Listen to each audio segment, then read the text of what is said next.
আসসালামু আলাইকুম রহমতুল্লাহ। সকলেই চায় কেউ কারোর উপর আধিপত্য বিস্তার না করুক। সকলেই চায় ন্যায্যতার ভিত্তিতে সম্পর্ক হোক, কিন্তু ন্যায্যতা বলতে কি বোঝায় এটাই অনেকে বুঝতে চায় না, এটাই অনেকে শুনতে চায় না। যখন যে ক্ষমতায় থাকে তার মতো ভিত্তি করে বাক স্বাধীনতা, কথা বলার স্বাধীনতা, গণমাধ্যমের স্বাধীনতাকে মনে করে যে আমার বিরুদ্ধে কথা বলবি, আমি এত ভালো ভালো ভালো কাজ করতেছি, আমার বিরুদ্ধে কথা বলবি কেন?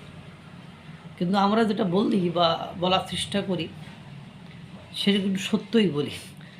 একসময় ক্ষমতাচ্যুত হওয়ার পরে বুঝতে পারে যে আমার পাশে বসে থাকা মৌমাছিগুলো শুধু মধু সংগ্রহের জন্য এসেছিল, কিন্তু দূর থেকে বসে যারা আমাকে কাটার ভয় দেখিয়েছিল তারা সত্যিকার অর্থে আমার পক্ষে ছিল বা আমাকে শুধরানোর চেষ্টা করেছিল, এবং পরবর্তী জীবনে বা পরবর্তী পর্যায়ে এই ক্ষমতাচ্যুত হওয়ার পরে আমাকে যাতে বিপদে না পড়তে হয় সেই ওয়ার্নিংটা বারবার দিয়েছিল।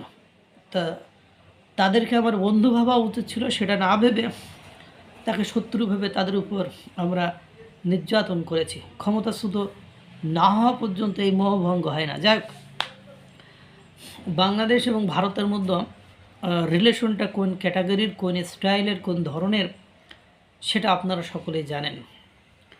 নতুন বাংলাদেশে ভারতের আধিপত্য চলবে না বলেছেন শিবির সভাপতি। আজকে তাদের একটা অনুষ্ঠান হয়েছে, সেই অনুষ্ঠানে তিনি এই ধরনের বক্তব্য দিয়েছেন। কালকে ওই ধরনের একটা কথা আসছিল যে আমাদের প্রতিবেশী পার্শ্ববর্তী দেশ আমাদের ভালো চায় না, তারা আমাদের শত্রু, তারা আমাদের সবসময় ক্ষতি করতে চায়। কিন্তু দুর্ভাগ্য হলো সত্য যে আপনি আপনার প্রতিবেশী, আপনার শত্রু, তার সাথে যদি আরও শত্রুতা করেন তাহলে শত্রুতার পরিমাণ বাড়বে না কমবে। আপনার শত্রুকে যদি আপনি সবসময় হুমকির ভেতরে রাখেন তাহলে সে শত্রুতার পরিমাণ বাড়িয়ে দেবে না কমিয়ে দেবে। আপনার কাছে পরাস্ত হলে যদি তার বিশ্ব মঞ্চে ইজ্জত না থাকে তাহলে কি সে আপনার শত্রুতা বাড়িয়ে দেবে না কমিয়ে দেবে? এই চিন্তাটা কারোর মাথায় নেই। সবাই বলছি আপনি ভারতের শত্রুর সাথে বন্ধুত্ব শুরু করেছেন, আপনার বিপদে ভারতের শত্রু আর আপনার বন্ধু তাকে থ্রেট করতেছে, তা সে এই হুমকি ধামকি পেয়ে যদি অঘটন ঘটিয়ে ফেলে তখন আপনি কি করবেন? সে ব্যাকআপ, সে সেট আপ আপনার আছে কি? কারণ যে নিজেই পারমাণবিক শক্তির অধিকারী তাকেই যখন বড়াই দিয়েছিল এবং আর এক শক্তিশালী রাষ্ট্র তুরস্ক যখন তাকে সাহায্য করেছিল, তার সে ড্রোন পর্যন্ত কিন্তু নিয়ন্ত্রণে নিয়ে এনেছে ভারতের। আধিপত্যবাদটা কোথায়? পরিষ্কার করেন যে অমুক জায়গায় আধিপত্য দেখাচ্ছে, অমুক জায়গায় আধিপত্য দেখাচ্ছে, সেগুলো তো দেখাচ্ছেন না, শুধু বলছেন আধিপত্যবাদ, আধিপত্যবাদ, আধিপত্যবাদ। আজ 1.5 বছরে আগেও শুনছি, কম বেশি আমরা শুনছি। এবার আমার দেশের মানুষ চুরি করতে যাবে, আমার দেশের মানুষ চুরি করতে গেলে এখন চোরের পেছনে মানুষ ছুটে ছুটে বেড়ায়। যেমন আপনারা কাউকে যখন গণপিটুনি দিয়ে পিটায় হত্যা করেন তখন বলেন এটা ধর্মীয় অবমাননা করেছে, এটা কটূক্তি করেছে বলে একটা ইস্যু দেখায় আপনি পিটায় মেরে ফেলে আপনি বা আপনারা নিস্তার পাওয়ার চেষ্টা করেন কিনা?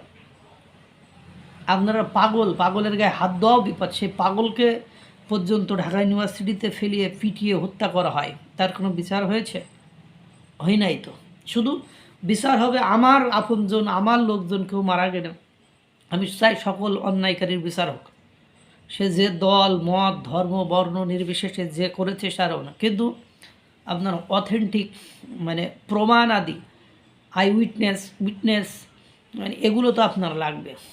আমরা শুধু বললাম অমুকই করেছে, তমুকই করেছে, ভারত আধিপত্যবাদ বিস্তার করেছে, ভারতে করছে, তা করছে। তো কই সে আধিপত্যবাদ থেকে বের হওয়ার জন্য শুধু ভাষণ ছাড়া কার্যকরার্থে আপনি কি করেছেন? কার্যকরার্থে একটা কাজ করেছেন যে তার শত্রুদের সাথে সম্পর্ক করেছেন, কিন্তু সেই শত্রুরা তো আমাদের দীর্ঘ 23 বছর ইনফ্লিক্টেড টর্চার মানে মানে নিদারুণ মানে টর্চার, নির্যাতন, নিপীড়ন, ধর্ষণ, বর্ষণ, কর্ষণ করিনি কি? সবই তো করেছে। তার সাথে বন্ধুত্ব না করলেই হতো না? তার সাথে বন্ধুত্ব করা মানে কি?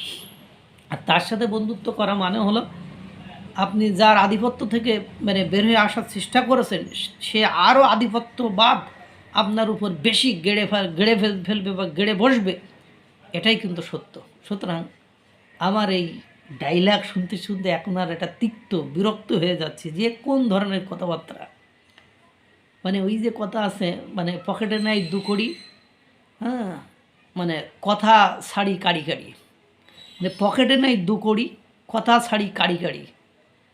মানে যখন মানে উপায় আর না দেখি তখন বলি আমাদের মতো অসহায় নিষ্পাপ নিষ্কলঙ্ক মানুষের উপর যারা জুলুম চালায় আল্লাহ তাদের গজব নাজিল করবে। কিন্তু এর আগে যে কী অন্যায় করেছেন, এর আগে কী উস্কানি দিয়েছেন, এর আগে কী শয়তানি করেছেন, সেটা কিন্তু একবারও বলেন না।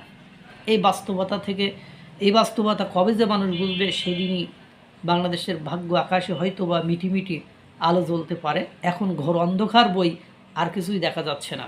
আল্লাহ তাআলা সকলকে ভালো রাখুক, সুস্থ রাখুক। আসসালামু আলাইকুম ওয়া রাহমাতুল্লাহ।